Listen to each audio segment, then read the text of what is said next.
गुरु माझा गणगोत, गुरु हीच माऊली.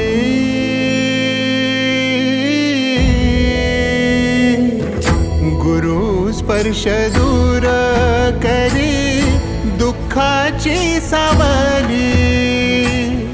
गुरु भेटीसाठी झाली जीवाची काहिली. भक्त तुझा गुरुदेवा पुरता अटला, भेटला